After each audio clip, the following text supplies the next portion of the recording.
बिस्मिल्लाहिर्रहमानिर्रहीम। अज़ीज़ तलबा अस्सलाम वालेकुम।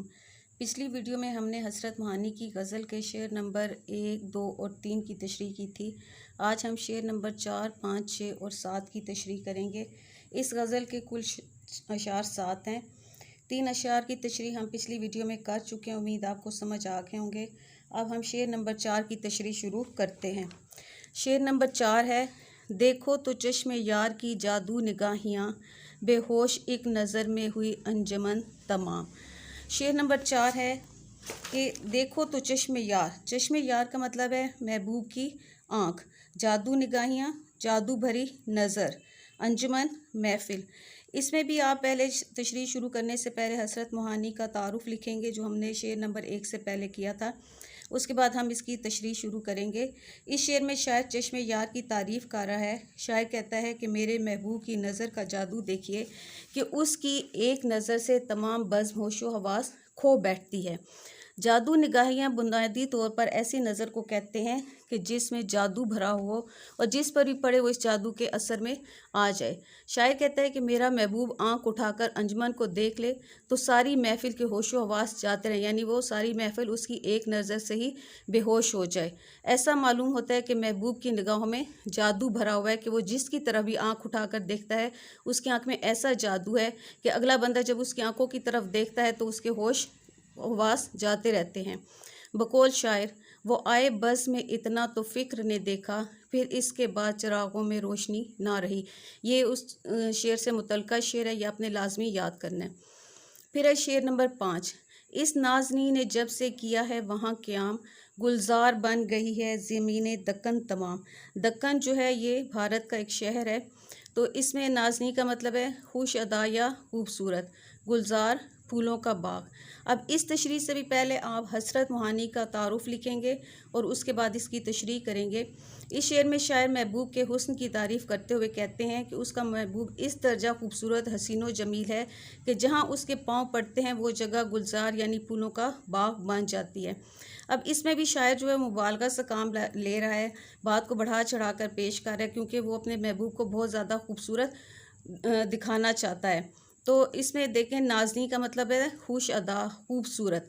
तो वो अपने महबूब को कह रहा है कि मेरा महबूब इस कदर खूबसूरत है कि जहाँ उसके पाँव पड़ते हैं वो भी जगह फूलों का बाग बन जाती है, यानी महबूब के हुस्न का असर हर जगह नुमायाँ हो जाता है। यहाँ पर शायर ने दक्कन का हवाला देते हुए कहा है, दक्कन जो इंडिया का एक शहर है, कि उसके नाजो अंदाज वाले महबूब ने यानी उसके खूबसूरत महबूब ने जब दक्कन में क़याम किया, क़याम करना होता है वहाँ ठहरना, तो दक्कन जो एक आम सा शहर था वो गुलजार बन गया, यानी वो फूलों का बाग बन गया। या फिर ये कि अगर दक्कन पहले ही खूबसूरत था तो महबूब के आने से उसको 4 चांद लग गए, यानी मेरा महबूब जब दक्कन में आया तो वो जो दक्कन एक आम सा शहर था वो बाग बन गया, या वो पहले ही अगर खूबसूरत था तो मेरे महबूब के आने से वो और ज़्यादा हसीन और ख़ूबसूरत हो गया। इससे मुतल्लिका शेर देखें, उनके देखे से जो आ जाती है मुंह पर रौनक, वो समझते हैं कि बीमार का हाल अच्छा है। ये शेर नंबर 5 की तशरीह थी। अब आप देखें शेर नंबर 6, अच्छा है अहले जवर की ये जाए सख्तियाँ, फैलेगी ही यूं ही शोरश हुब्बे वतन तमाम। अहले जवर जुल्म करने वाले, यहाँ अहले जवर से मुराद है अंग्रेज़, क्योंकि हमने पहले पढ़ा है कि जो हसरत मोहानी है इन्होंने अंग्रेज़ों के ख़िलाफ़ काफ़ी लिखा और इन्होंने सियासत में भी हिस्सा लिया, जिसकी वजह से इन्हों कैदो बंद की सऊक़तें भी बर्दाश्त करना पड़ी।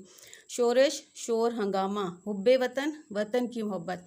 अब इस तशरीह से पहले भी आप हसरत मोहानी का थोड़ा सा वो तारुफ़ लिख देंगे और उसके बाद आप इसकी तशरीह करेंगे कि हसरत मोहानी एक अच्छे शायर ही नहीं, जो शीले हुब्बे वतन और सियासी रहनुमा भी थे, यानी वतन से मोहब्बत करने वाले थे और सियासत में भी वो बढ़ चढ़ कर हिस्सा लेते थे।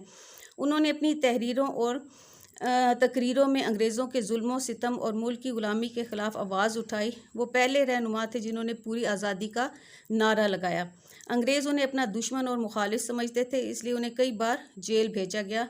उनकी प्रेस और दूसरा सामान ज़ब्त कर लिया गया। प्रेस होता है जो उनका छापा खाना था जहाँ पर वो अपनी ये किताबें छापा करते थे, और उससे मुतल्लिका जो दूसरा सामान था वो अंग्रेज़ों ने ज़ब्त कर लिया, क्योंकि वो अंग्रेज़ों के ख़िलाफ़ लिखा करते थे, उनके ख़िलाफ़ तकरीरें करते थे। اس کے باوجود جب انہوں نے ان کو جیل بھیج دیا، کئی دفعہ ان کو جیل بھیجا، لیکن اس کے باوجود حسرت کی جو سرگرمیاں تھیں ان میں کوئی کمی نہیں آئی، یعنی وہ مسلسل انگریزوں کے خلاف لکھتے بھی رہے اور ان کے خلاف تقریریں بھی کرتی رہے اور لوگوں کو بھی آزادی کے لیے موٹیویٹ کرتے رہے، یعنی انہیں متحرک کیا۔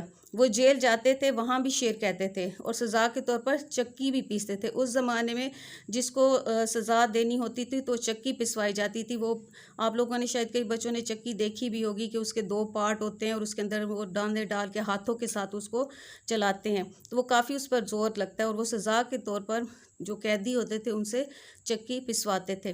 حسرت نے اپنے اس شعر میں کہا ہے کہ اہل جور، اب یہاں اہل جور سے مراد انگریز حکمران ہے، کہ ہم پر جس قدر چاہے ظلم و ستم ڈھائیں، یعنی اچھا ہے اہل جور کیے جائیں سختیاں، یعنی وہ کہہ رہے ہیں کہ ہم پر جس قدر چاہیں ظلم و ستم ڈھائیں، لیکن ان کی یہ سختیاں ہمارے جذب آزادی کو کم نہیں کریں گی، اس میں اضافہ ہی ہوگا، اور وطن سے محبت کرنے والے انگریزوں کے خلاف ہنگامے کرتے رہیں گے، یعنی ان کے خلاف آواز اٹھاتے رہیں گے۔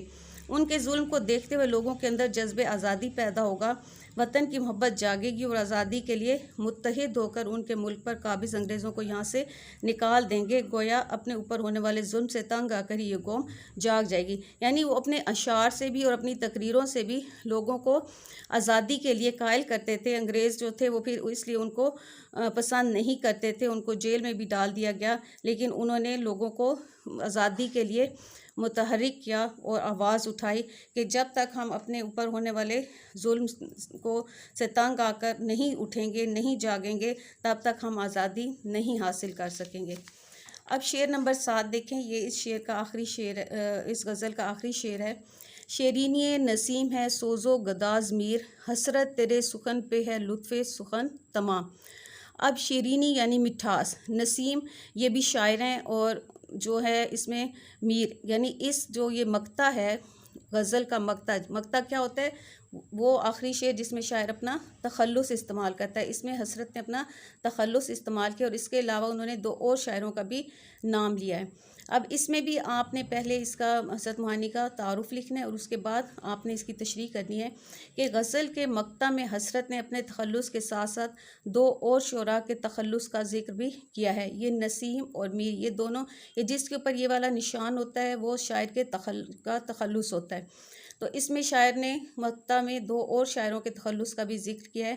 ان میں ایک نسیم، جن کا اصل نام جو تھا نواب اصغر علی خان نسیم دہلوی، یعنی ان کا اصل نام نواب اصغر علی خان تھا اور نسیم ان کا تخلص ہے، جو کہ حسرت موہانی کے استاد منشی امیر اللہ تسلیم کے استاد تھے۔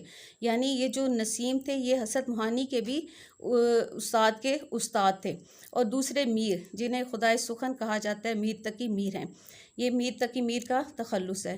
حسرت نسیم کی شیرینی اور میر کے سوز و گداز کے نہ صرف قائل بلکہ بہت بڑے پیروکار بھی تھے، یعنی ان کو ماننے والے تھے۔ اب وہ کہتے ہیں کہ میری جو شاعری ہے اس میں نسیم جیسی شیرینی ہے، مٹھاس ہے، اور میر جیسا سوز و گداز۔ میر چونکہ ان کی شاعری کافی دکھی ہے، ان کی اپنی زندگی بہت دکھی گزری، تو ان کی شاعری میں بھی سوز و گداز ملتا ہے۔ تو وہ کہتے ہیں کہ میری جو شاعری ہے، حسرت کہہ رہے ہیں کہ جو میری شاعری ہے اس میں نسیم جیسی مٹھاس ہے اور میر جیسا سوز و گداز ہے۔ اب وہ حسرت خود سے مخاطب ہو کر کہہ رہے ہیں کہ مقطع جو جس میں شاعر نے اپنا تخلص استعمال کیا ہے کہ حسرت تیرے سخن پہ ہے لطف سخن تمام۔ مقطع میں حسرت خود سے مخاطب ہو کر کہتے ہیں کہ حسرت تمہارے کلام میں نسیم کی سی شیرینی اور میر کا سا سوز و گداز یعنی رنج و غم کی کیفیت پائی جاتی ہے، اور جس کے کلام میں ان دونوں شعراء کی خوبیاں ہوں تو اس کے قادر الکلام ہونے میں کیا شک ہے۔ قادر الکلام جو اپنے کلام پر قدرت رکھتا ہو۔ اس شعر میں شاعر حسرت اپنے کلام کی خود تعریف کرتے ہوئے کہتے ہیں کہ میرے کلام میں ان دونوں کی شاعرانہ خوبیاں موجود ہیں۔ وہ کہتے ہیں کہ ان دونوں کی شاعرانہ خوبیاں تیرے سخن پر تمام ہوتی ہیں، اس کے آگے کچھ نہیں ہے، یعنی تو غزل کی شعری روایت کا آخری امین ہے، تیرے بعد اس طرح کی شاعری کوئی نہ کرے گا۔ اب یہ ہماری غزل نمبر 1 حسرت موہانی کی جو ہے اس کے 7 اشعار کی تشریح مکمل ہو گئی ہے۔ اب ہم اگلی جو ویڈیو ہے اس میں ہم سوال جواب کریں گے۔